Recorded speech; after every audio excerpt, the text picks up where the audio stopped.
Bonjour à tous, bienvenue dans votre journal sur CCTV Français en direct de Beijing. Voici les titres de l'actualité.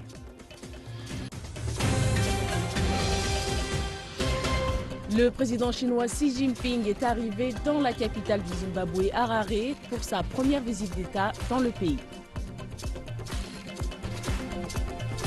L'Institut pour le dialogue mondial de Pretoria en Afrique du Sud a accueilli le 30 novembre dernier une conférence sur la coopération et les échanges entre les peuples chinois et africains.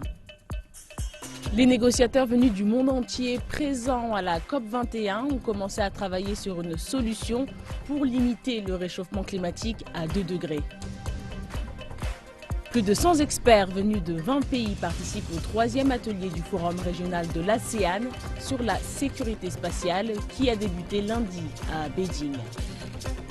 Et les meilleures troupes de ballet du monde sont de passage à Beijing pour la saison internationale de ballet de Chine présentée au théâtre Tianqiao.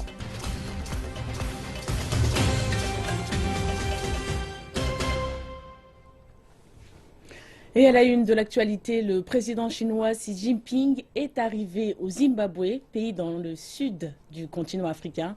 Le chef de l'État chinois, accompagné de sa femme Pang Liyuan, est arrivé mardi à Harare, la capitale du Zimbabwe, pour commencer une visite d'État de 5 jours dans le pays ainsi qu'en Afrique du Sud. Durant son séjour dans la capitale, le président chinois s'entretiendra avec son homologue zimbabwéen Robert Mugabe. Les deux dirigeants doivent donner une nouvelle impulsion aux relations amicales entre les deux pays et qui sont sur le point de signer une série d'accords de coopération dans les domaines des infrastructures, des investissements, de la finance, de la culture et de la protection de la faune. Le président Mugabe a déclaré dans une récente interview avec l'agence de presse chinoise Xinhua qu'il espérait que la Chine aide le Zimbabwe dans la conduite de certains projets publics clés afin d'accélérer le développement économique et social du pays. Le président Xi, accompagné d'une importante délégation, quitteront le Zimbabwe mercredi pour Johannesburg afin de présider le 6e forum de coopération Chine-Afrique. L'économie figurera en tête des discussions entre les présidents zimbabwéens et chinois. L'an dernier, le président Robert Mugabe s'était rendu à Beijing où il avait signé une série d'accords avec le président Xi Jinping. Ces accords couvraient le développement d'infrastructures, l'énergie et la production d'électricité, l'eau et l'agriculture. La visite du président chinois devrait permettre de mettre en mouvement ces accords. Le premier élément clé que notre gouvernement veut est probablement le peuple du Zimbabwe et la clarification et la finalisation des choses qui sont appelées les méga-contrats, c'est-à-dire les contrats commerciaux et accords de prêts bilatéraux qui ont été signés par les gouvernements zimbabwéens et chinois et par les entreprises. Au-delà du financement de son développement, le Zimbabwe cherche à développer ses relations commerciales avec la Chine, qui est déjà l'un de ses principaux partenaires économiques.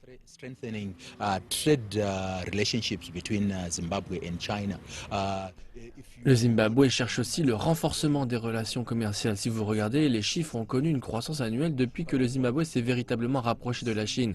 De plus, le Zimbabwe aimerait garantir que la relation soit bénéfique au Zimbabwe dans le sens où ils sont des partenaires égaux qui vont de l'avant.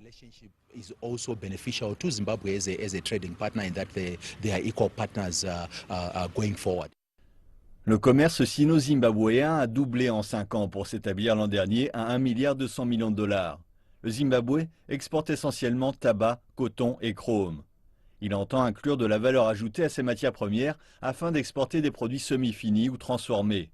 Pour parvenir à cela, il doit ressusciter son industrie, qui a un besoin criant de recapitalisation, chose qui n'a pas été possible car le Zimbabwe est exclu des marchés internationaux. La visite du président chinois pourrait permettre de résoudre partiellement le problème. Ils vont chercher le meilleur moyen d'accéder au marché chinois de crédit et ce en particulier pour les banques qui ont un besoin énorme de crédit. Le gouvernement zimbabwéen a lancé un ambitieux plan de relance économique, Zima 7, qui vise à créer au moins 2 millions d'emplois, à remettre en état les infrastructures et à parvenir à une croissance économique annuelle d'au moins 5% au cours des 5 prochaines années. Et après plus d'une décennie de crise économique, le Zimbabwe semble rebondir avec d'importants investissements dans des projets de développement et d'infrastructures. Plusieurs experts estiment que le redressement économique du pays de l'Afrique australe est une conséquence de son partenariat avec la Chine. Et lors d'un entretien exclusif accordé à CCTV, l'ancien ambassadeur du Zimbabwe en Chine a affirmé que la visite du président Xi Jinping aidera à donner un coup de pouce au Zimbabwe. Now, this is a big chance for China to support Zimbabwe in the economic sphere, and Zimbabwe is a very resource-rich country. C'est une grande chance pour la Chine de soutenir le Zimbabwe dans la sphère économique parce que le Zimbabwe est un pays très riche en ressources. La population est très instruite et nous avons de très bonnes infrastructures par rapport aux normes africaines. Mais nous avons besoin de capitaux à grande échelle et cette visite vient au bon moment alors que la Chine devient un exportateur net de capitaux. Ces entreprises prennent de plus en plus d'importance sur la scène internationale. Je pense que la présence du président Xi Jinping va donner un coup de pouce pour stimuler l'économie et ouvrir un nouveau chapitre dans l'histoire des relations entre la Chine et le Zimbabwe dans les secteurs de l'économie, du commerce, de l'ouverture des marchés mondiaux et de la technologie. C'est ce que nous espérons. Il s'agit d'un nouveau départ dans l'histoire des deux pays qui ont une longue amitié. Cela va propulser les relations entre la Chine et l'Afrique à un nouveau niveau. Je me souviens que le premier forum sur la coopération sino-africaine a été organisé en 2000. J'ai participé au deuxième forum à Addis Abeba et le volume commercial entre la Chine et l'Afrique à cette époque se chiffrait seulement à environ 8 milliards de dollars. Maintenant, on parle de 220 milliards. C'est presque une augmentation exponentielle dans la relation entre la Chine et l'Afrique. L'Institut pour le dialogue mondial qui se trouve à Pretoria en Afrique du Sud a accueilli le 30 novembre une conférence intitulée le sommet de Johannesburg du Forum de coopération Chine-Afrique par l'horizon non gouvernemental. Y étaient présents des experts, des représentants des ONG et des médias des deux pays. Ces derniers ont procédé à des discussions pour savoir comment promouvoir davantage la coopération et les échanges entre les peuples chinois et africains. La conférence ayant pour thème les échanges, la coopération entre les peuples des deux pays fait partie d'une série d'événements dans le cadre de l'année de la Chine en Afrique du Sud. Organisée par entre autres partenaires le réseau des ONG chinoises pour les échanges internationaux ou CNIE, la conférence sera accompagnée de séminaires, d'expositions de photos, de produits artisanaux, de calligraphie et de peinture. Les participants ont discuté des progrès réalisés dans le cadre des échanges entre la Chine et l'Afrique du Sud et partagé leurs attentes quant au sommet de Johannesburg. Les échanges entre la Chine et l'Afrique ont pour but de renforcer l'amitié entre les peuples et de promouvoir leur coopération. Ce qui donnera une base solide pour les relations sino-africaines du fait de la mise en avant de cette volonté des peuples. Ces dernières années, les liens économiques se sont multipliés entre la Chine et l'Afrique du Sud. La Chine est le premier partenaire commercial de l'Afrique du Sud et l'Afrique du Sud le premier partenaire commercial africain de la Chine. Environ 300 000 Chinois habitent en Afrique du Sud, ce qui stimule davantage la coopération non gouvernementale entre les peuples.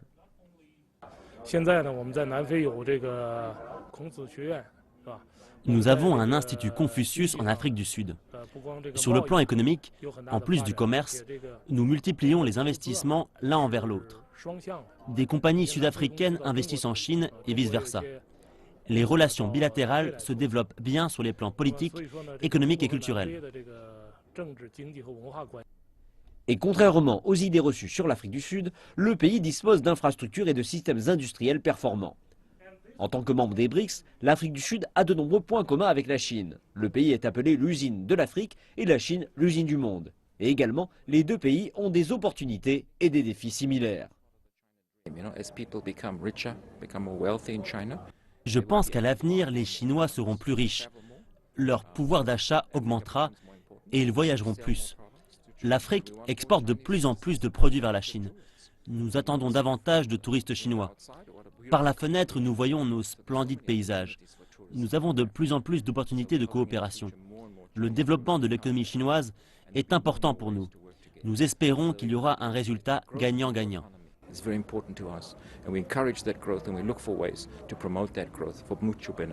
Les experts présents indiquent que le sommet de Johannesburg marque une étape importante pour la mise à jour des relations bilatérales tout azimut et ainsi bénéficier au peuple des deux pays. La politique de sincérité envers l'Afrique proposée par le président Xi indique la bonne direction pour le développement des relations sino-africaines. Le sommet de Johannesburg est attendu comme une réussite par le peuple sino-africain pour qu'il favorise le transfert des capacités de production, la construction des infrastructures, le développement des ressources humaines, la facilité du commerce et de l'investissement, ainsi que le développement écologique, les services financiers, la paix et la sécurité. Ce sera un sommet crucial. L'Union africaine a élaboré un agenda 2063. Si certains éléments du plan sont inclus dans ce sommet, je suis sûr qu'il y aura des effets gagnant-gagnant. L'Afrique du Sud fera tout son possible pour bien organiser ce sommet. Ce sera un nouveau début pour les relations sino-africaines.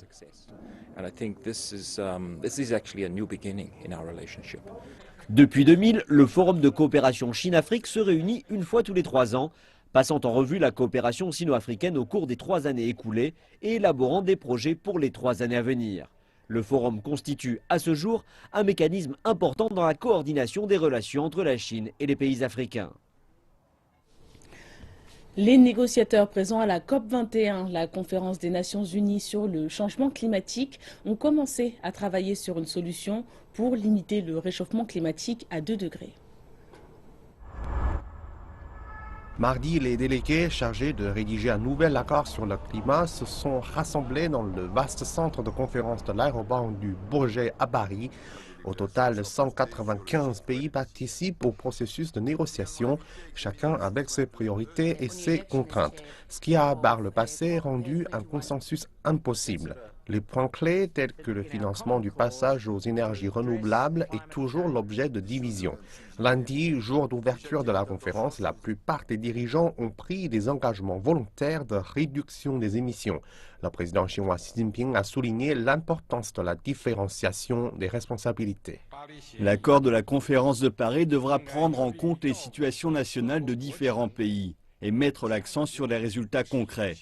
Il est impératif de respecter les différences entre les pays, en particulier pour les pays en voie de développement, au niveau des politiques internes, des capacités et de la structure économique. Lutter contre le changement climatique ne devrait pas nier les besoins légitimes des pays en voie de développement, dans la réduction de la pauvreté et l'amélioration des conditions de vie des populations. Est ajouté que la Chine va d'ici 2030 réduire ses émissions de carbone par unité de PIB de 60 à 75% par rapport au niveau de 2005 et augmenter ses sources d'énergie non fossiles dans sa consommation primaire d'environ 20%. Ces émissions de carbone atteindront un plafond à la même date. Le Premier ministre indien Narendra Modi a déclaré que les pays avancés devront laisser suffisamment d'espace de croissance aux pays en voie de développement, dans l'esprit de ce qu'il a qualifié de justice climatique. Le président François Hollande a annoncé que la France allait donner aux pays africains 2 milliards d'euros au cours des 4 prochaines années pour développer leurs énergies renouvelables et remplacer les énergies fossiles polluantes. Et le président américain Barack Obama s'est engagé à réduire ses émissions de carbone de 27% par rapport au niveau de 2005. Obama a été accompagné d'entrepreneurs et de philanthropes, parmi lesquels Bill Gates, pour lancer l'initiative Mission Innovation. Il espère galvaniser les entreprises privées pour améliorer les avancées technologiques dans la production d'énergie propre. Le bond en avant va nécessiter plus que des engagements d'aide au développement de la part des gouvernements. Il va nécessiter de la part du secteur privé des efforts et un engagement envers l'innovation et le capital pour continuer à réduire les coûts des énergies propres à travers le monde. C'est pourquoi nous annonçons ici, aujourd'hui, Mission Innovation. Les États-Unis, la France, l'Inde et 17 autres pays ont également promis de doubler les 10 milliards de dollars collectivement dépensés en recherche dans les énergies propres au cours des 5 prochaines années, mettant ainsi l'accent sur le rôle de la technologie dans la lutte contre le changement climatique.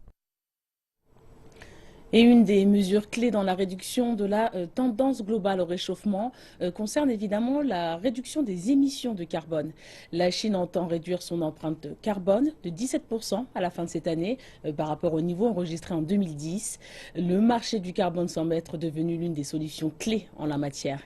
En 2011, la Chine a mis sur pied les premiers éléments de sa plateforme de marché du carbone. Elle a depuis approuvé 7 schémas de plateformes d'échange à Beijing, Tianjin, Shanghai, Chongqing, Shenzhen et dans les provinces du Guangdong et du Hubei. Sous la houlette de ces nouvelles structures, les entreprises produisant plus d'émissions que la part qui leur a été allouée sont autorisées à acheter des quotas inutilisés sur le marché du carbone, mais seulement pour les quotas les moins polluants. Ce type de plateforme d'échange a pour but d'encourager la réduction des émissions tout en augmentant les fonds nécessaires à la recherche ainsi qu'à la protection de l'environnement. En 2014, la Chine était déjà le deuxième marché du carbone le plus important du monde après l'Union européenne. Et selon Xie Jianhua, vice-directeur de la Commission nationale pour le développement et la réforme, les entreprises chinoises ont échangé près de 3,85 millions de tonnes de quotas d'émissions de carbone le 23 mai 2014. Ces quotas ont été vendus pour la somme de 20,2 millions de dollars.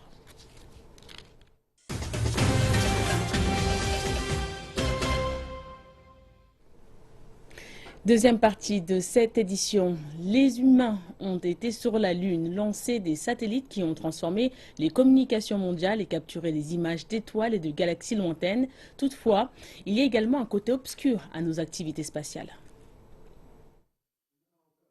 Le troisième atelier du Forum régional de l'ASEAN sur la sécurité spatiale a débuté lundi à Pékin. Près de 100 participants de 20 pays discutent d'un grand éventail de sujets sur la sécurité spatiale.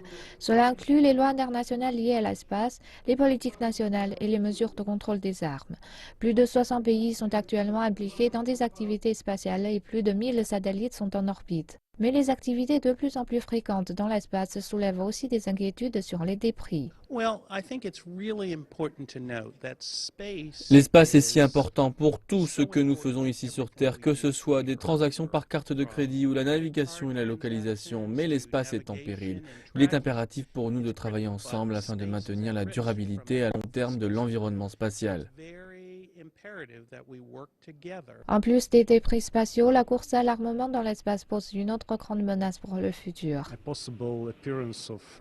L'apparition possible d'armes dans l'espace change la donne. Nous devons savoir si nous aurons ou non des armes dans l'espace demain.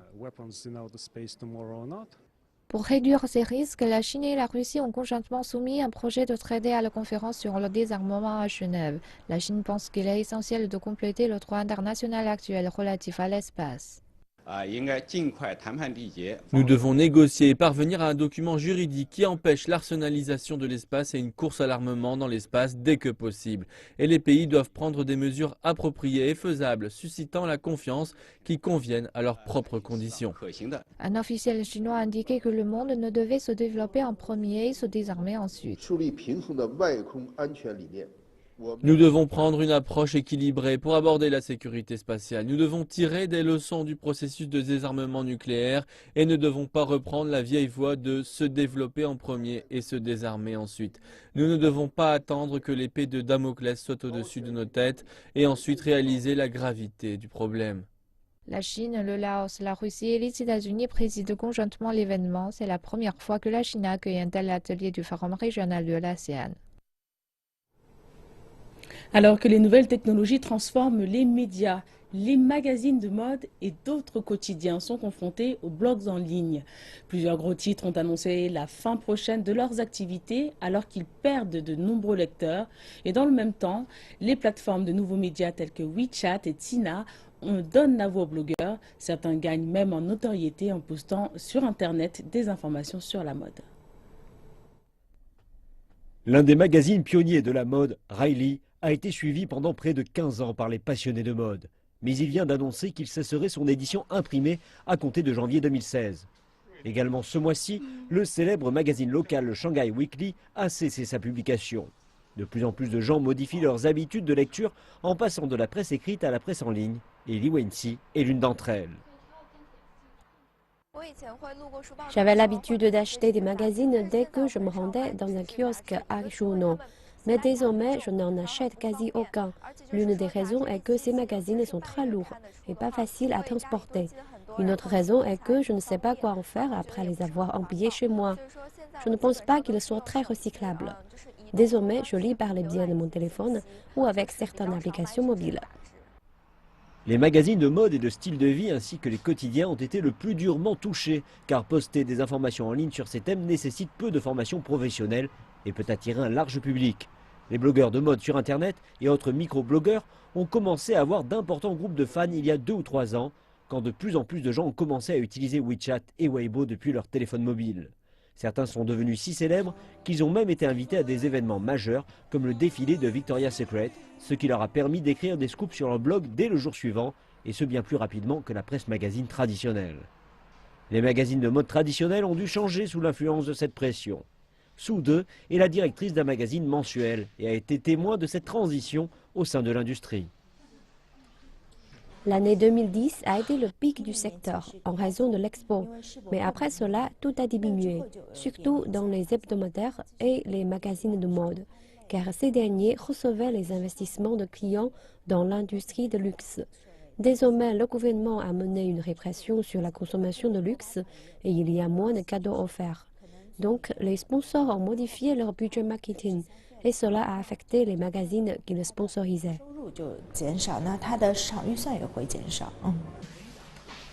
Madame Su a déclaré que dans le même temps, les coûts du travail pour les magazines étaient en hausse et représentaient la plupart des dépenses en hausse du Mediapresse. Il y a également un grand nombre de rédacteurs et de journalistes qui ont quitté la presse magazine et lancé leur propre blog en ligne, ce qui a également affecté la presse écrite. Par ailleurs, la montée en puissance des nouveaux médias a offert aux marques une nouvelle plateforme publicitaire. Sibyl Chen est une stratège du numérique et déclare que la plupart de ses clients veulent ces derniers temps faire leur propre promotion sur Internet. Nous pouvons constater qu'il y a un changement dans les plateformes utilisées par les marques pour se promouvoir elles-mêmes. Désormais, elles font davantage attention aux plateformes en ligne, mais également aux leaders d'opinion clés de l'industrie de la mode. Et même pour des marques qui ne sont pas dans le secteur de la mode, comme les entreprises de technologie, elles apprécient avoir de la promotion par ces leaders clés dans diverses industries. Chen a déclaré que par le biais de la promotion sur les plateformes de nouveaux médias, les marques peuvent recevoir davantage de commentaires instantanés et de retours de leur clientèle ciblée. Cependant, Madame Su du magazine Horace a fait savoir qu'un séisme se produirait prochainement car la plupart de ces plateformes ont reçu des investissements en capital au cours des 2 dernières années et seront prochainement confrontées au défi de montrer leurs profits. Le ballet du Bolchoï et la troupe du théâtre Mariinsky sont de passage à Beijing. Leur présence fait partie du remarquable programme offert par la saison internationale de ballet de Chine qui sera présentée au théâtre Tianqiao. Les meilleures troupes de Chine et de l'étranger apportent leur magie gracieuse sur la scène de Beijing. Le ballet russe est bien représenté. Le ballet du Bolchoï, la troupe du théâtre Mariinsky et les grands ballets classiques de Moscou. 90 danseurs, dont 10 sont des danseurs étoiles. Parmi les œuvres classiques que les troupes vont présenter à Beijing, Spartacus et Madame Bovary. C'est fantastique. Ils bougent tellement gracieusement. Leurs robes et même leurs coiffes sont très belles. Leur mouvement est excellent. Des compagnies de danse d'autres pays participent aussi à l'événement, dont certaines proviennent des États-Unis et de France. Cet événement peut permettre de présenter l'art chinois, mais permet aussi à d'autres pays de faire connaître la danse classique en Chine. Il peut donner au public de Beijing une occasion d'apprécier des performances artistiques de différents styles. Les troupes chinoises vont notamment présenter Le Fleuve jaune et les 4 saisons. Cette saison de ballet durera jusqu'à la fin de l'année. Ainsi s'achève cette édition. Merci de nous avoir suivis. Excellente suite de programmes sur CCTV Français.